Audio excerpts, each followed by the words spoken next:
Sirmon. As always, just please let me know in the chat if you have a question, and we'll call you on order from there.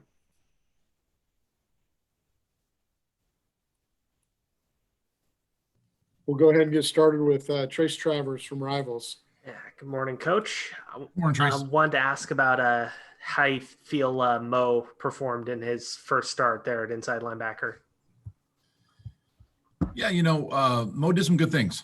He had a few times that he deviated from some of the technique stuff that we've talked about, but you can see some of his athleticism.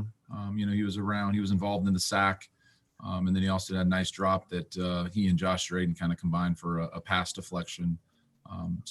I think he's progressing nicely. There's a lot for him to improve on, but the way he handled it and the way he's been developing, we've been pleased. Yeah, and with that, I think you guys only played something like 14 different players on the defensive side of the ball this past game.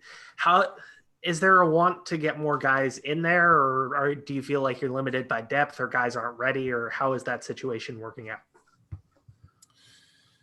Kind of all of it.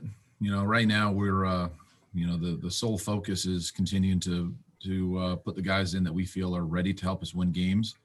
And, this is not just an exclusive issue for us, but with the lack of spring football and the lack of a traditional camp, it's been more of a challenge to develop, the younger, more inexperienced players. That's with Luke Beckett, transferring and then losing Evan and Jayhawk and Ashton and Travion Beck.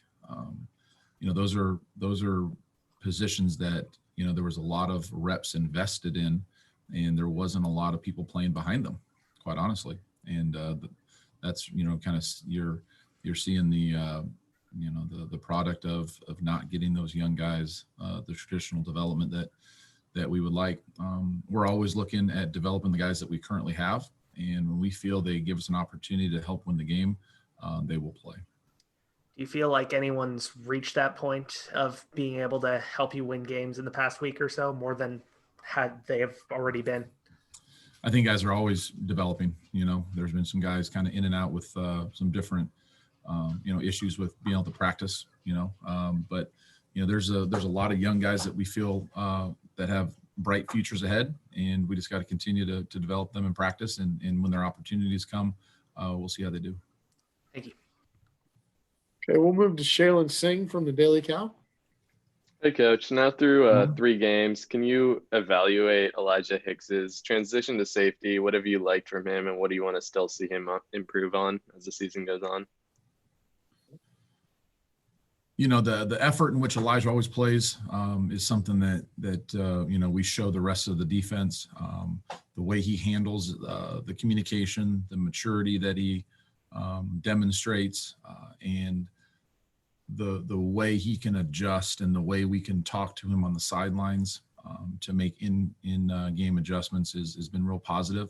The safety position and the corner position, they get lumped in together, but I would suspect if you talk to him, he'd be able to really do a good job of explaining the differences in them. I kind of equate it to guys that play outside linebacker and inside linebacker.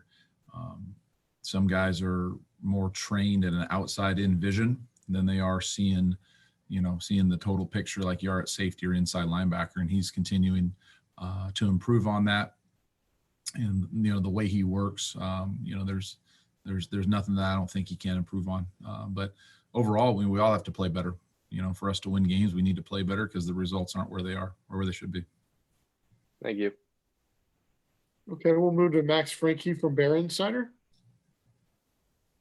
Coach, we've seen an improvement on the defensive line, I think, through the first 3 games. The first game, there were no sacks. Then second game against OSU, 1 sack. And then now against Stanford, 4 sacks. Would you say that the defensive line has shown improvement? And would you say that going into this week, they're continuing to improve with more contact and training? Yeah, I mean, then it's fair, Max. The sacks aren't always a perfect indication of how they're playing, but it is a it is definitely a way to measure, disruptive plays and creating negative plays.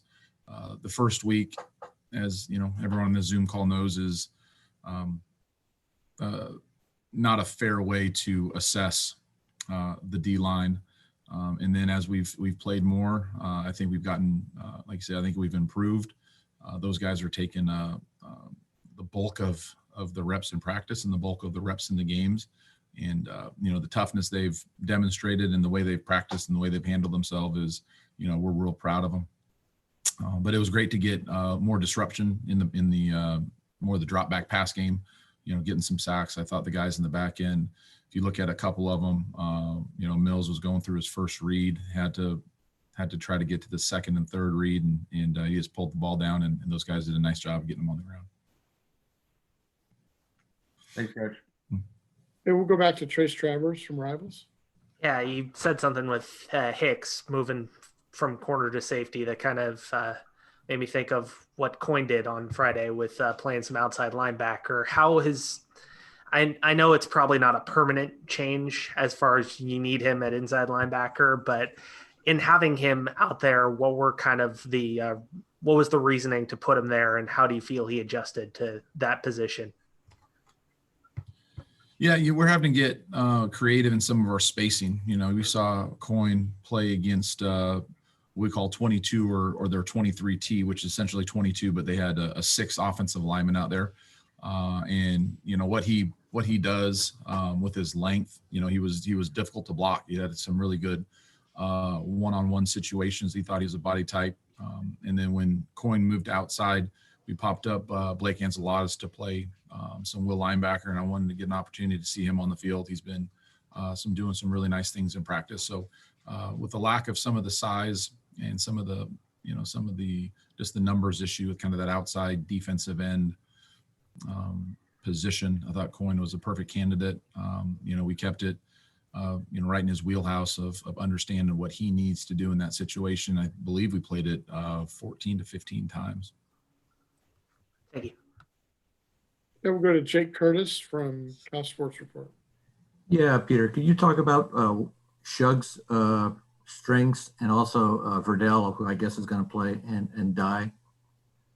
Yeah, I think the quarterback's doing an effective job, using his feet. I know Coach Moorhead does a really nice job with some of the quarterback design runs, and putting some edge defenders in some conflicts with, you see the speed option, you see some we call pork, some of the power read game.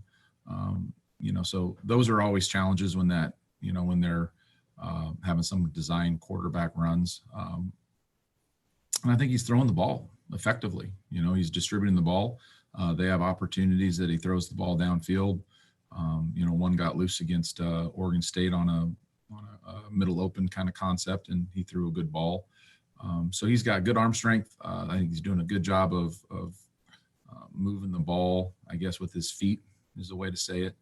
And then, the running backs, I think, are really good for what they're doing. Both Verdell and Dye and even 33, they're all downhill physical runners that attack the line of scrimmage. And to run what they do, I think you need that type of mentality, and they're all doing a very, very effective job of running downhill. And can you talk briefly about their 3 wideouts who've been pretty productive?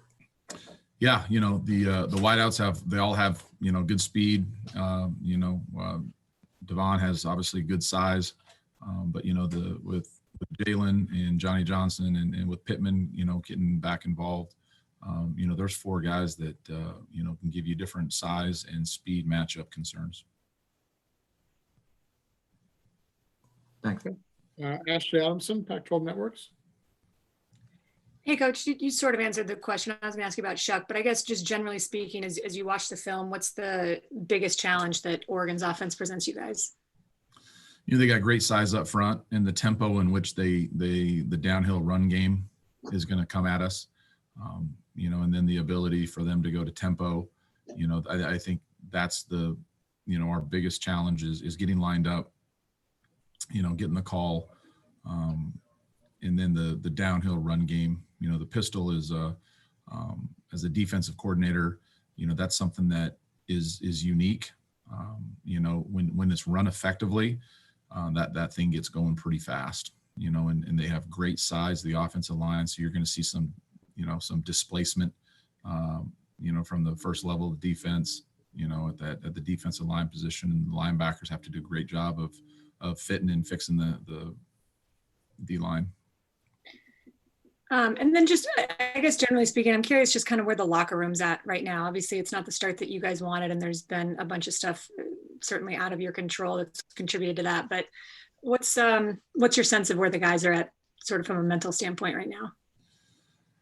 Practice was great yesterday. It's I think the barometer for me is preparation and practice, and they have never surprised me with coming out and not having the energy or the necessary enthusiasm. The results aren't what we want.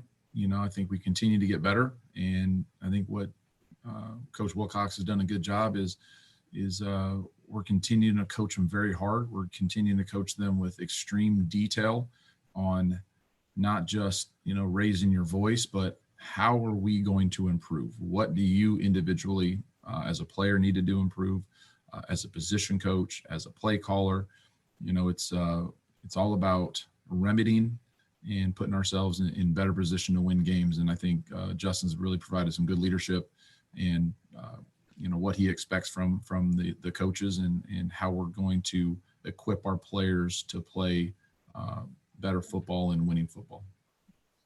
Thanks, Coach. Can we go back to Trace Travers from Rivals?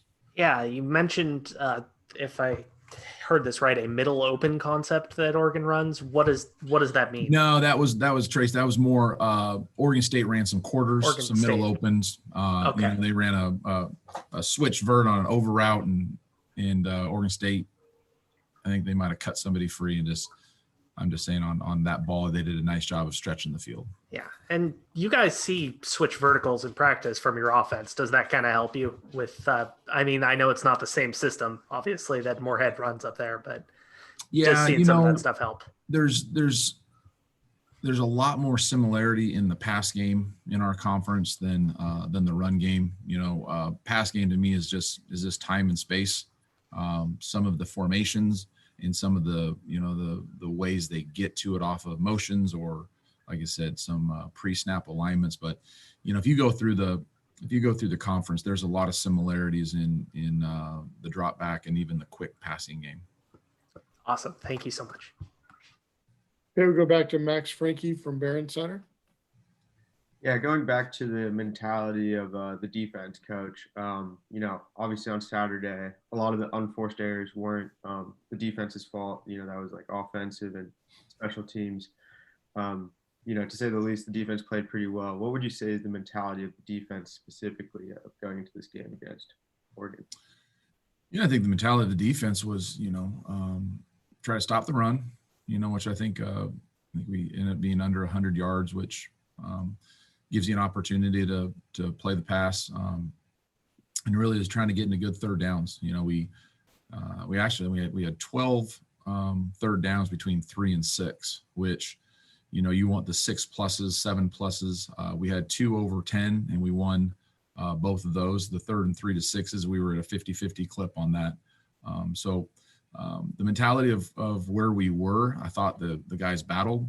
Where we need to continue to improve is we need to gain some short fields for the offense. We need to be more violent, taking the football away, and then when our opportunities to rise up in some of the sudden changes that you're speaking of, some of the short fields or the unscheduled possessions, we need to have those possession ending kicks, punts and field goals. Thanks, Coach. Hey, Jake Curtis.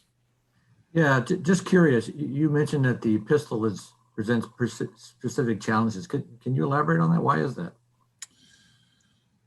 Well, there's some things that, you watch a lot of college football. The flow of the runs generally coincide with the offset back, either the depth of the back or the side of the back, or what we talk here is the YT. So the Y is the tail or the tight end for us.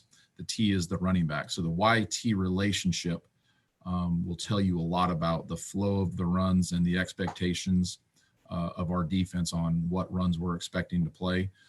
There's a lot of relationships that really virtually eliminate some of the run concepts because of the relationship of the Y and the T and some of the insertion points that you can run the ball at. Pistol does a good job of hiding it. There is no relationship, so it's a balanced formation in the sense of if you align in 4-down spacing, you have to figure out where am I going to set my 3 technique? Where am I going to set some of those calls if you're a 4-down defense that everything begins in the run game with where you want the bubble, where do you want the 3, where do you want the G? So those things, they do a good job of pre-snap, not giving a tell.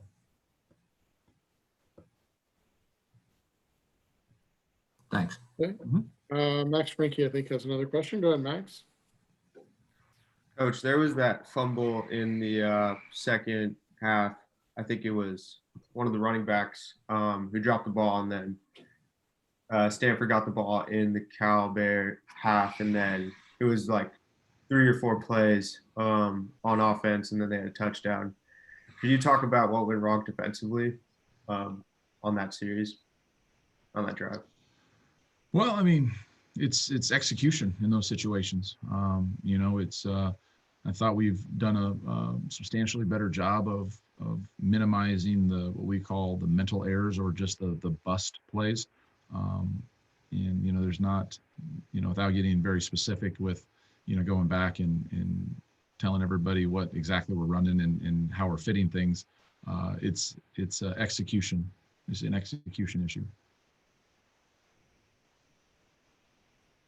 Thanks, Coach. Okay, let's see. Anybody else have a final question for Coach Sirmon? If you do, let me give you about 3 seconds in the chat. Doesn't look like we have anything. Thanks a lot.